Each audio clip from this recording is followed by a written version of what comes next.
Guten Morgen, liebe Scuderia-Freunde, herzlich willkommen zum heutigen Video. Ich bin heute bei dem Björn und stelle euch heute was ganz Spezielles vor, und zwar eine Vespa mit 500 Kubik. Ja, ihr habt richtig gehört, 500 Kubik, das ist ein Eigenbau. Der Björn wird uns gleich ein bisschen was darüber erzählen, so ein bisschen auch die Geschichte dazu. Los geht's wie immer nach dem Intro, seid gespannt.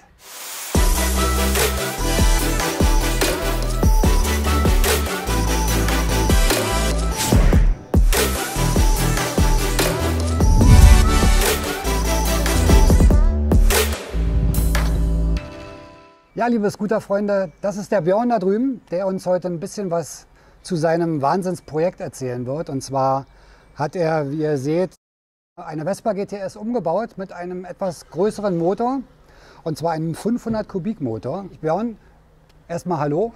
Hallo Marc. Wie kommt man auf so eine Idee, in eine Vespa GTS so einen Krachermotor einzubauen? Ja, die Idee hatten schon viele. Und wer sich auf YouTube ein bisschen umschaut, gibt ja auch diesen Italiener, der da das mit Rendering gemacht hat, und Hunderttausende von Leuten haben da drauf geklickt. Es scheint ja irgendwo ein Interesse da zu sein, ne? Also ja, ich weiß nicht, wie es euch da geht. Ich finde es auch spannend, wobei natürlich auch 300 nicht schlecht ist, aber ihr wisst ja, jeder fängt an so ein bisschen zu tunen, ob das jetzt der Auspuff ist oder die Variomatik. Manche machen sich ein anderes Kit drauf. Also manchen reicht die Leistung noch nicht aus und die machen dann noch ein bisschen was. Du hast gleich übertrieben, hast gesagt, ich mache mal komplett neu alles. Das Übertreiben sehe ich jetzt nicht so. Ich dachte mir, das wäre eine gute Basis für weitere Übertreibungen. Aber nee, so ist es wirklich. Also wer in den Foren ein bisschen aktiv ist, die Diskussion haben wir ja jedes Jahr. Wann bringt Piaggio für die Vespa endlich den 350er Motor, was ein Supermotor ist, oder ein 400er auf den Markt? Und ich glaube mal gelesen zu haben, dass der Chef von Piaggio gesagt hat, in Rom für die schlechten Straßen sind 300 Kubik schon mehr als genug. Kommen wir mal zurück auf das Projekt, was du jetzt hier machst. Das hat ja wahrscheinlich als Hobby angefangen, oder siehst du das kommerziell als Kleinserie, die du rausbringen willst? Wie bei so vielen Projekten denkt man am Anfang nicht, welches Ausmaß das annimmt, aber wenn man mal begonnen hat, das umzubauen, möchte man es natürlich auch fertig bekommen. Angefangen hat eigentlich alles mit 16 mit der PX80, also klassische. Hey, give me five. Klassische Hab ich auch gehabt. Vespa-Karriere, ja. Und die japanischen 80er waren schneller, also musste man da Kubik drauf machen und Vergaser und hin und her. Hat mich nie losgelassen und war immer den Grüße an die ganzen Schaltrollerfahrer. Ja. Zweitakt ist eine geile Sache, ohne Ende, habe auch noch Fahrzeuge. Aber dann ist mir so ein Zufallstreffer gelungen. 2019 hat mich einer angesprochen, hey, du magst so viel Vespa. Ich habe da eine schwarze Vespa, die steht bei mir im Garten und die bräuchte TÜV. Und dann gehe ich da hin, es ist eine GTS 125. Okay. Da habe ich mir echt überlegt, wie sagst du das Ding jetzt? Du kommst aus der Kiste wieder raus. Genau, dass das ein Tabu-Roller ist. Und habe den aber dann trotzdem gekauft und war echt begeistert. Also der hat einfach Spaß gemacht. Der hat zwar nur 15 PS gehabt, aber der fuhr gut, hat mein Interesse geweckt, die 125er, und natürlich brauchte ich dann mehr. Dann kamen so die Einzelschritte, 250, 300, genau. 350. Ja, und dann habe ich da mal recherchiert und ich war ein bisschen motiviert, muss ich zugeben, von der Annahme, dass das nicht ging. Okay, also der Basteltrieb ging mit dir durch und du hast gesagt, geht nicht, gibt's nicht. Genau. Ich mache jetzt mal was. Aber du bist ja jetzt gleich einen relativ großen Schritt gegangen. Also was ich jetzt viel in diesen Foren auch lese, ist, warum kann man denn den Beverly 350er Motor da nicht einbauen? Was ja schon mal ein Schritt nach oben wäre vom Hubraum. Jetzt nicht so viel, aber wäre ja der erste Schritt vielleicht. Du bist jetzt gleich noch einen Schritt weitergegangen, hast gesagt, ich nehme den MP3 Motor, oder was ist das jetzt für einer? Genau. Also für die Fachkundigen, die GTS hat den sogenannten Quasar-Motor drin. Der hat irgendwann mal mit 125 und 200 Kubik angefangen, hat jetzt inzwischen 278 Kubik und 75 mm Bohrung, und der Hub ist auf 63 mm und ziemlich ausgereizt an der Stelle. Und wenn du den kompletten Motorumbau machst, dann schielst du natürlich nicht auf 40 Kubik mehr, sondern du schaust wenn man sich die Arbeit schon macht, dann gleich richtig, ne? Weil die Arbeit ist ja wahrscheinlich beim 350er ähnlich. Ja. Weil die ganze Aufnahme, die Länge, das ist ja wahrscheinlich auch eins der Probleme, wo wir vielleicht gleich mal drauf eingehen, womit muss man sich da überhaupt auseinandersetzen. Das ist ja nicht Plug and Play, Das ist ja nicht nur der Hubraum, sondern das nicht. ganze Format ist ja anders. Ne? Die ganze Antriebswelle, Variomatik, das sieht ja alles doch ein bisschen anders aus. Ne? Also die Motoren, der hier verbaute Motor ist aus der Master-Baureihe.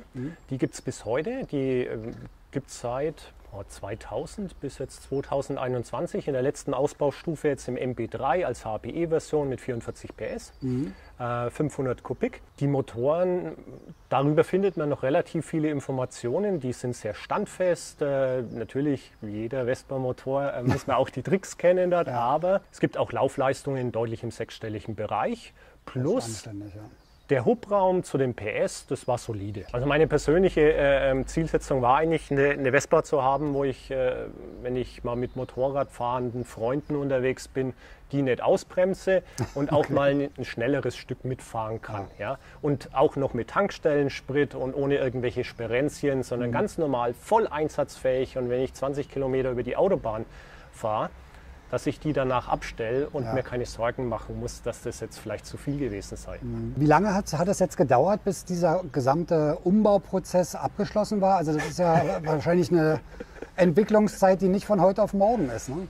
Ja, also ich will jetzt gar nicht in die Details gehen, was da alles gemacht werden muss, aber dass man mal so ein Gefühl hat, wie lange du da an der Entwicklung gesessen hast. Zu der Entwicklung kam noch dazu, dass ich komplett legal fahren wollte. Und die ersten Gespräche mit den Prüforganisationen waren also in 2019.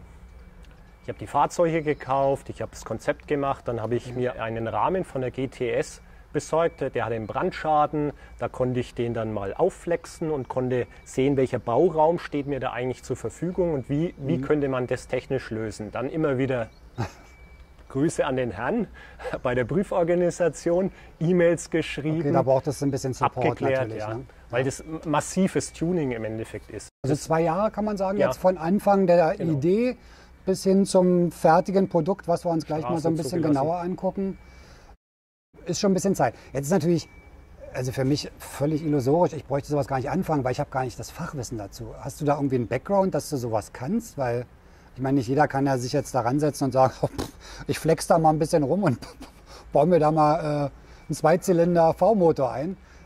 Wie ist denn dein Background da jetzt? Also ich bin de facto gelernter Kfz-Mechaniker, habe dann studiert, bin auch noch Ingenieur geworden und habe dann auch noch in der Automobilbranche gearbeitet beim weltgrößten Zulieferer. Und das ist aber gar nicht das Thema, das einen da wirklich weiterbringt, sondern man muss eben dieses Durchhaltevermögen haben, was auszuprobieren. Und ich glaube, da gibt es in der Vespa-Szene mehr Beispiele als in vielen anderen Szenen, wo Leute, wenn ich mir heute überlege, in die Zweitakter-Szene, was die da heute an Hubraum, 306er und PS fahren. Die erste Frage, die mir kam, Viertakt-Tuning, ich habe auch so ein bisschen eine neue Herausforderung gesucht. Also Zweitakt-Tuning, ja, ich habe Fahrzeuge, auch die üblichen PX200 mit O-Tuning und mit einem 210er Malossi und auch schöne Fahrzeuge. Auch viel Wissen inzwischen schon da in der Szene, wie man Auspuffe berechnet und so weiter. Wahnsinn. Und Viertakt-Tuning ist herausfordernder. Du hast diesen Aufladeeffekt nicht vom Resonanzauspuff. Du hast auch weniger Teile auf dem Markt. Und dann habe ich mir die Frage gestellt, wenn ich einen Motor tunen will, welchen Motor nehme ich denn als Basismotor? Ja, jetzt muss man mal sagen, Motorumbau ist schon Tuning und die Fahrleistung mit 39 PS sind souverän. Kann man so ein Ding halt auch im Alltag nutzen? Weil du sagst, du möchtest es Straßen zugelassen haben, was natürlich für Leute vielleicht auch wichtig ist, die sowas dann auch nicht nur auf einer Rennstrecke fahren, sondern halt auch im Straßenverkehr. Dann die Zuverlässigkeit natürlich und du sagst, okay, ich nehme mir halt einen, weil ich habe gesehen, ne? Also nicht wundern, ich sitze auf einer, die ist schon umgebaut, die da auch. Du machst wahrscheinlich so verschiedene Projekte, ne? Also das ist, glaube ich, hier so ein bisschen der Sporty, ne? Man sieht schon den Lenker hier, nicht wundern, der ist auch komplett Eigenumbau. Und die von Björn drüben, die ist halt, glaube ich, ein bisschen alltagstauglicher, der Cruiser. Ja, also das geht definitiv. Alltagstauglich sind sie beide, weil auch der ist komplett legal. Okay. Ja, also die spannenden Motoren werden nicht auf der Straße bewegt, aber das hier Konzept Cruiser und als ich die gefahren bin, ich freue mich jedes Mal wieder. Ich bin gespannt, was du nach der Fahrt sagst. Diese niedrige Drehzahl, dieses Souveräne, diese Reserven, die du spürst. Einfach, keine Ahnung, das Ortsschild kommt, du hast 50, drehst ein bisschen auf, die hat eine Original-Vario drin. Also da ist noch nichts gepimpt. Ja. Das kommt dann bei der hier wahrscheinlich, da wird dann ein bisschen rumgespielt. Da geht noch einiges mehr. Okay. Und trotzdem, der zieht souverän bei 5000, 6000 Max. 6000 ist Regeldrehzahl der Original-Vario. Zieht er da raus, bis die Vario irgendwann ausgedreht ist. Dann bist du auch schon deutlich im dreistelligen kmh-Bereich. Und dann dreht er halt aus bis auf Höchstgeschwindigkeit. Wir werden noch nicht so viel verraten, weil der Björn ist so nett und lässt mich dann beim nächsten Mal, wenn wir uns sehen, auch mal eine Testfahrt machen. Da werde ich euch natürlich auch berichten, wie sich das Ganze anfühlt, wenn man damit mal in der Stadt, Landstraße und auf der Autobahn unterwegs ist. Von daher möchte ich jetzt noch nicht so viel über Höchstgeschwindigkeit und die Details verraten. Das möchte ich dann erspüren und euch zeigen. Aber vielleicht kannst du uns mal ein paar Rahmendaten sagen. Also wie viel, jetzt ohne da spezielle Sachen zu machen, wie viel PS hat der Motor? 500 Kubik, glaube ich, knapp, 400 und... 460 jetzt in der Version. Es gibt zwei Motoren mit 460 und 493 Kubikzentimeter. Der eine hat 39 PS, so ist einer ist in der hier verbaut. Der andere hat 41 PS. Der Motor ist original belassen. Das heißt, wir haben also einen Serienmotor, da ist jetzt nichts verändert, die Zuverlässigkeit ist da. Das heißt, wahrscheinlich war dann also der Hauptgedanke, wie kriege ich das Ding da rein? Ja, weil das ist ja, wie gesagt, nicht nur der Zylinderkopf, der größer ist, könnt ihr euch vorstellen. Ich zeige euch ein paar Aufnahmen gleich mal, wie das aussieht. Der ganze Variomatik-Strang ist ja viel länger. Ja. Also wie geht das dann überhaupt? Da muss man ja dann also viel wahrscheinlich auch mit Aufhängung arbeiten und Rahmen und so, ohne jetzt in Details zu gehen. Aber da ist ja doch ein bisschen mehr Arbeit, als jetzt nur sagen, Federbeine ab, vorne reinhängen, Federbeine ran, Leitung ran und fertig. Da muss man wirklich schon viel machen. Ne? Korrekt. Also größer hätte der Motor nicht mehr sein dürfen. Ja. Also ich bin an allen Dimensionen, vorne, hinten, links, rechts und oben am absoluten Anschlag. Und du musst ja auch noch bedenken, der Motor arbeitet ja noch beim Einfedern. Ja. Und du musst diesen Platz vorhalten. Dementsprechend war es ein bisschen aufwendiger, als ich am Anfang gedacht oder gehofft habe. Hat sich aber aus heutiger Sicht mehr als gelohnt. Ja. Ich bin gespannt. Ich werde mir das Ganze ja mal anschauen und mal mitfahren. Da freue ich mich schon sehr drauf. Jetzt natürlich bestimmt von vielen Zuschauern die Frage, ist das jetzt nur dein Spaßvergnügen? Oder wenn jetzt einer sagt, du, das ist ja eine super Sache, will ich auch haben. Also würde die Möglichkeit bestehen, dass jetzt du sowas bauen würdest für jemanden, der sagt, du pass mal auf, ich habe mir gerade eine HPE gekauft, kannst du mir die umbauen? Na, also von 24 auf 41 PS. Legal, umgebaut, nichts an dem Motor frisiert, sondern 1:1 Serienmotor nur getauscht. Würde gehen. Das würde gehen, ja. Also ihr habt es gehört, ja. Wenn ihr das machen möchtet oder machen lassen möchtet, weil das kann man, glaube ich, selber nicht mehr hinkriegen, der Björn macht das für euch. Ich schreibe euch unten in die Beschreibung mal die Kontaktdaten von dem Björn rein. Und wenn ihr da Fragen zu habt, sprecht ihn einfach mal an. Und im Notfall baut er euch so ein Ding, ne? Ja. Nach Wunsch. Also das kann man ja dann sich aussuchen, wie das aussehen soll. Ich glaube, ich muss ein paar Worte dazu sagen. Ja, das ist ein sehr spezielles Fahrzeug und das wird auch bestimmt nicht die HPE ersetzen, sondern das ist für ganz spezielle Leute, die ein ganz spezielles Fahrzeug haben wollen. Ich komme jetzt auch nicht mehr davon weg, muss ich sagen. Ich habe eine 300er, außerhalb der Kamera sieht man es jetzt nicht, steht auch noch eine 250er und ich habe auch noch 200er, alles tolle Fahrzeuge. Selten, ne? Aber ganz anderer Charakter. Ja. Bin nochmal extrem gespannt, du mit deiner Rollererfahrung, was du zu dem Fahrverhalten und zu dem Fahrzeug sagst. Und das sind komplette Einzelbauten. Ja. Also jedes Teil, und das ist jetzt bei der blauen hier auch ganz speziell noch so gehalten für dieses Video. Da ist noch ein Original-Federbein vorne drin. Natürlich wird das noch verändert. Ja? Okay, also es ist noch so in der Basisstation, sage ich mal. Das wächst noch, das Projekt. Das ist eine absolute Basis, TÜV abgenommen. Komplett legal, zugelassen, jede Polizeikontrolle, kein Problem. Vielleicht noch eine Frage zum technischen Bereich. Was muss man denn jetzt umgestalten, damit man das auch fahren kann? Weil sich ja viele Sachen ändern, also nicht nur Motor rein, sondern was muss man da jetzt beachten bei so einem Umbau? Also die Hauptkomponenten und das, was auch der TÜV einfordert, und da ist mit der Fahrerprobungen gemacht und du musst nachweisen, dass der Rahmen dauerfest ist, weil die Leistungssteigerung über 40% ist in dem Fall. Die Hauptveränderungen sind in Fahrwerk und Bremse. Ja, also du hast es selber gerade schon angesprochen. Ich fahre 13 Zöller auf den Fahrzeugen mit einer Querstrich 70er Bereifung. Das hat sich einfach in Tests als das stabilste herausgewiesen. Die händelt schön, die zieht eine schöne Linie, wenn ich mal in eine langgezogene Kurve reingehe. Die händelt aber auch noch schön in der Stadt. Das ist einfach ein perfekter Kompromiss. Bremsen Massives Update an der Stelle. Die Fahrzeuge fahren eine Brembo-Bremse vorne und hinten und die Bremsscheiben sind im Durchmesser stark gewachsen. Also eine Original GTS. Okay. Das kann man auch machen, ja, dass man. Ich sehe schon, ja, die sieht ja ein bisschen größer aus. Oh, okay. Ja. Ja. Also vorne sind es fast 260 mm statt 220 Ja. plus. Sieht man jetzt, glaube ich, in der Kamera auch, das Tragbild ist größer.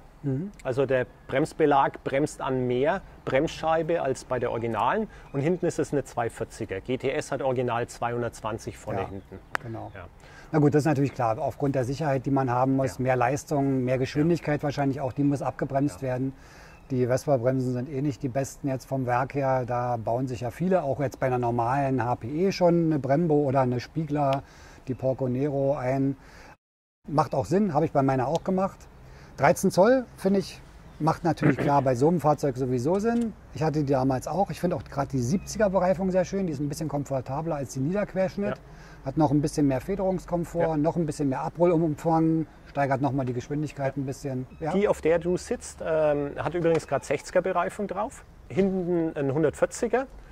Ich probiere das einfach aus. Ist eingetragen. Ja, Also man kann beides. Vorne Ich hab- 130, hinten 130 auf 70. Nee, 120, 70, 130, 17, 13er oder 130, 70, Und 140. 60 und 140, 60 Okay. hinten. Ich würde aber, also die fährt für den nicht ultra harten Sport-Einsatz deutlich schöner. Deutlich angenehmer, ein bisschen komfortabler. Kleine Anekdote an der Stelle. Ja. Als die Fahrzeuge abgenommen worden sind, der Prüfer hat einen jüngeren Kollegen, einen Motorradspezialisten, der auch gleich mit Kombi und so ankam, Okay. fahren lassen. Der war eine ordentlich lange Zeit unterwegs. Und das Grinsen, als der seinen Helm abgenommen hat, das war schon Befriedigung für jedes Schrauberherz. Ah, okay. Diese Anerkennung, die er gesagt hat, so wie original. Also dieses, dass du nicht merkst, dass da irgendwas, wie soll ich sagen, an die Grenze kommt bereits. Und Okay. der hat die bestimmt auch nicht nur Nee, der hat dahin bestimmt, rollen lassen. muss er ja auch. Ne? Der Ist muss sein ja Job, ja. ein bisschen an die Grenzwerte mal gehen. Also das Ganze ist abgesichert, man kann es eintragen. Gut, und dann ist natürlich wahrscheinlich hinten mit dem Radstand, da muss wahrscheinlich Karosserie noch viel gemacht werden Also- und solche Sachen. Ne? Radstand ist ungefähr 5 cm länger. Merkt man auch in langgezogenen Kurven. Und so liegt ein bisschen satter als eine Original GTS. Wie war der Name von der Webseite noch, den ich jetzt unten reinschreibe? Lamutata.de, lamutata.de. Wo kommt der Name her? italienisch für die Mutierte. Ich habe es einer italienischen Freundin versucht zu erklären, was ich da gerade an ihrem Vespa-Heiligtum aus ihrem Heimatland Okay. mache. Und irgendwann Die hat das gesagt. hat sie gesagt, una mutata, Ja. eine Mutierte. Und ich so, sie. So, liebe Scuderia-Freunde, das war's für heute mit der Vorstellung der Vespa GTS 500. Vielen Dank an dich, Björn, nochmal. Wir sehen uns bestimmt mit ihm nochmal in einem weiteren Video, wo wir vielleicht nochmal ein paar andere Ausbaustufen sehen. Ich werde im nächsten Video nächste Woche meine Probefahrt machen. Da auf jeden Fall mit reinschauen, lasst euch das nicht entgehen. Ansonsten fahrt weiterhin vorsichtig. Wenn euch das Video gefallen hat, bitte einen Daumen nach oben. Auch den Kanal abonnieren, bitte nicht vergessen. Wir sehen uns nächste Woche. Fahrt vorsichtig. Bis dann. Ciao.